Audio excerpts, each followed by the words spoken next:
need to set this up by saying Mr. Eaton and I only go back almost 50 years.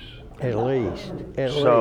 So the things that we can tell on each other are monumental, and we have taken an oath that we won't do that. I knew Paul Brown when he was a reporter for the Anderson Daily Mail or Independent. I don't think it had joined together. And I was on city council, and Paul and I could talk, and I could trust him. He was a journalist that I could trust. Begin by telling us, when you were born, what were you named? Guten Abend. Mein Name ist Goetz Eaton, Goetz Elsus. It was a long name. Goetz, Benedict, Leopold, Max, Elsus. What year?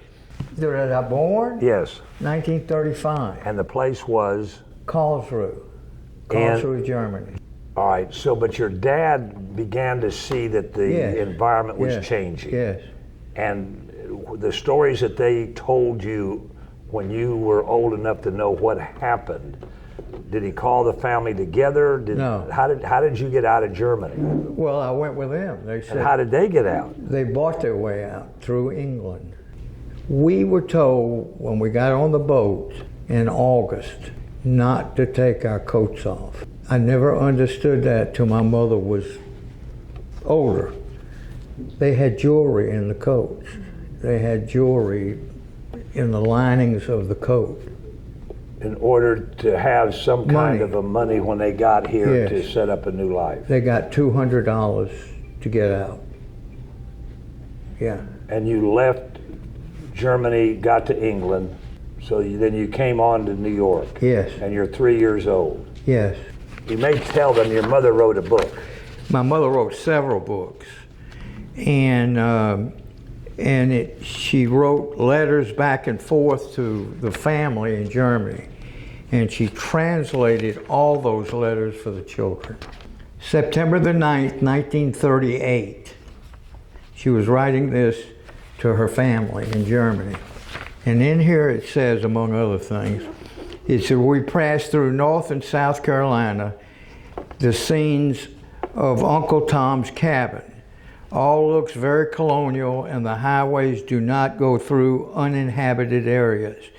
We spent one night in Greensboro and one night in Anderson, South Carolina. In 1938? 1938. Where would you have stayed in Anderson? On River Street. There used to be, I don't know what they called them then, they were tourist homes. She said they were very clean and very comfortable and cost $2.50 to $3 per night for the whole family. Wow. That was a pretty good deal. Yeah, it was a real good deal. And here's what she said, meeting people here is very pleasant. The keep smiling seems very genuine. I think you could knock somebody out, their teeth out here, and they still would say, I'm smiling, I'm sorry.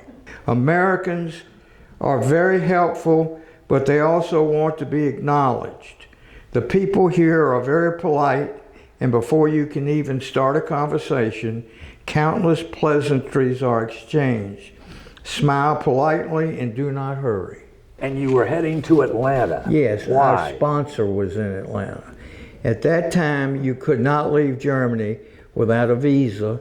You had to be sponsored, and you had to have funds. I don't know the circumstances beyond that. You started school in Atlanta. I went to Sacred Heart High School. We were Catholic. We really weren't, but we were told we were. And wait a minute. You're Jewish, but you don't tell them you're Jewish. No. You're German, you don't tell them you're German. Now you're Catholic, you don't tell them you're Catholic. Well, yeah, we do tell them we're Catholic. Oh, that fit? Yeah, that fit. Did your dad now find work? He worked as a draftsman. He was a PhD metallurgist. He could not find a job, but he got a job at Calvert Iron Works, and he was making $20 to $25 for a 44-hour week. He couldn't speak English, and yet he learned English, went to school at night. My mother could speak English. Were there discussions at your house about the war that was going on in Germany? My mother blanked out everything. Every book we had, every piece of paper that we had with the name Elsus on it was ripped out. And they changed our name to Jeffrey Eaton, my name. My brother's name was Carl Friedrich, and his name was changed to Charles. And then when it came time for you to go to college, what were your options? There weren't any. I was supposed to go to Tech and be an engineer. My brother was an engineer, my mother was an engineer, and my dad was an engineer. You didn't become an engineer. I did. But you got a law degree. Yeah, but I first got an undergraduate degree at Georgia Tech. And the only reason I got that degree, as a courtesy to my father, that I kept taking courses over and over because I didn't do that well. And they finally graduated me. Just to get you out of Georgia Tech. I'm sure. The deans had a meeting. I'm sure. And they said, this Eaton guy's got to go. Of course, my mother graduated from Tech. She went to Georgia State when she was in her 70s. And then at 98, she graduated from Georgia Tech with a PhD degree in engineering. The oldest graduate to ever graduate. Ever. Did you have a conversation with your folks about the fact that you didn't like engineering and you wanted to be an attorney? No, I think my dad said I'd never get into the law school, and I think that's what did it. And you were determined to prove him wrong. Yeah. So then now you've got a law degree, you got an engineering degree, and your first job after law school was what? The Air Force, our side, not the other side. I was in the Air Force. So the year would have been what? 1957. I was an interpreter and an armament officer. I could speak German fluently. And some of you may remember this. Benjamin O. Davis was a Tuskegee Airman who became a general and had his office at Ramstein, Germany. And he did not speak German. I had the security clearance and they assigned me to him when he would go to meetings and whatnot. You went to Germany? 5 years. Primary was at a missile base in Sembach, Germany, which is a few miles from Ramstein, which is next to Landstuhl, which is the hospital that they bring all the wounded vets. And it was good tour duty. In 3 years, I became a captain. Did you really? Yeah, which makes a lot more money. And they all thought that I really had it made with the general. Well, I guess you did, right? Yes. Then what did you do? I worked as an engineer. Lord have mercy. And you made your dad very proud. Yeah, well, I think I did. And then I got to Anderson with the Singer Company. Okay. And I came here with the Singer Company. Well, they were making vacuum cleaners, and then they moved the sewing machine from New Jersey to here. But then you became, at some point, an expert in labor law. Yes, not an expert, but I got into it when it first started, and I didn't know anything about it. Didn't let anybody know I didn't know anything. So then, of course, I made my name there. But this whole time you're doing Singer, you're doing Bigelow, you're living in Anderson. Yes. And then in the early 70s, you decided to do something completely different. I ran for public office, and Bob Herndon, who some of you may not know, a very close friend of mine, he's since gone. Bob Herndon told me that I have to run as a Democrat. Because he was with the newspaper. He was with the newspaper. And I didn't know the difference between Democrat or Republican. And so I ran, and I won.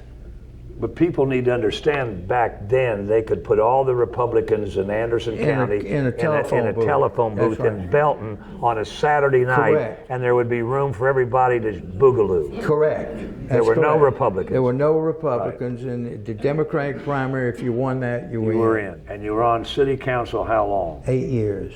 I was appointed to the parole board. Is that when you began to see that maybe there's some things within the justice system, not only in South Carolina, but generally speaking, that probably aren't as fair as they should be? That started it, but I think when I became a judge, it was more evident, and it's sad. You've had some unique occupations. Do we need to go into them? I think they're fascinating. You work at Lowe's. I work at Lowe's and I work at the hospital. Tell me about the hospital I job. work as a courier, but we have a badge and we're assigned to the engineering department, which I got a degree in. Yes, you did. And it says engineering, you know, and I wear it to church. It impresses people. And then, of course, when my wife died, I went back to become a judge. You were a city judge for the city of Anderson. Yes. And gotten a reputation down there as being very fair, very amenable to people in the situation they find themselves in. And you've been Thank known you. from time to time to provide some fatherly advice. Well, I think you have a responsibility. If they fire me tomorrow, my life will go on. I mean, You go back to Lowe's full time. Yeah, I go back to Lowe's full time. I think the sad part is that we have police officers out there who are, in the majority, are wonderful people. And they go up to cars in the middle of the night trying to give somebody a traffic ticket and somebody shoots them.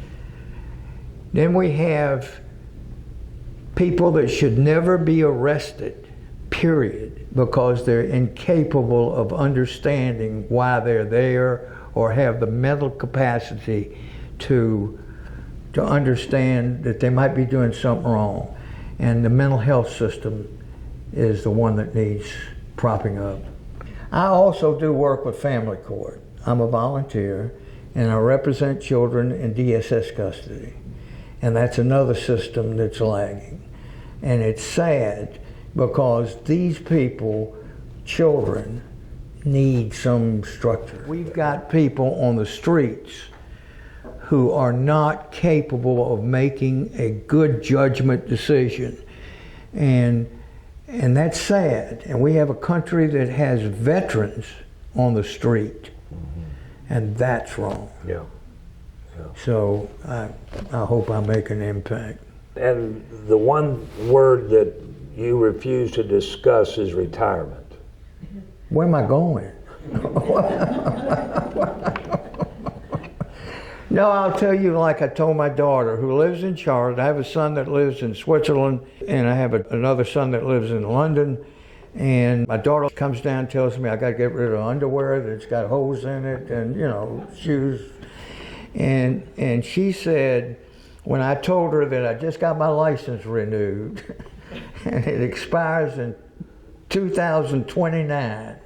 And you will be how old in 2020? Can you do the math? Yes. How old? I went to Tech. Now with a degree in engineering. Yes. How old will you be in 2029? 94. How long did your mom drive? My mother gave up driving at 93. And my mother never turned left, seriously. And every time she drove, she turned right and she'd go around the block and go to the other way. And then she said, I'm too old. She was 93. And she said, I'm too old and it cost me too much to keep a car. So she hired a Georgia Tech graduate. And I'm sure she paid him exceptionally. She wanted to go to the store, he'd take her. So at 94, is that what you're going to do? Find some good-looking Anderson University co-ed and make her your driver? No, I'm going to make her my wife. Where's this driver stuff? I guess this is a point where we need to put in here that Goetz Eaton is probably Anderson County's most eligible bachelor. No. No. No? My daughter says that she's got to be 15 years older than she is. My daughter's 60. Do the math. I didn't go to Georgia Tech. I don't have a degree in engineering.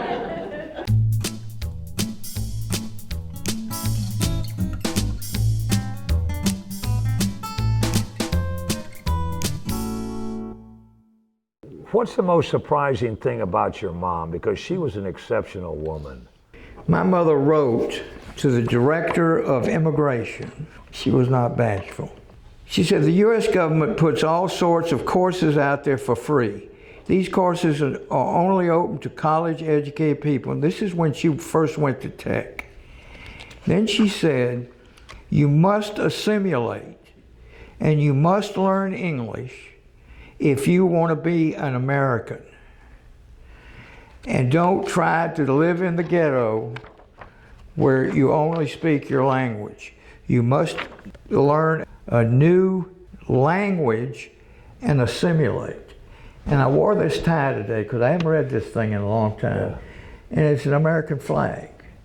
And I'm an American. I'm not a German American. I have U.S. citizenship. The only thing that you people in this room have better than me is that you can be president. I can't because I wasn't born here. And that's a heavy load to carry every night when I go to bed. She was a remarkable woman. She wore an American flag every day that I can remember. And I remember when we first came over, it was one of those push things, the little, I'm wearing this for my wife, the little push thing. And when my mother died, it was diamonds and rubies.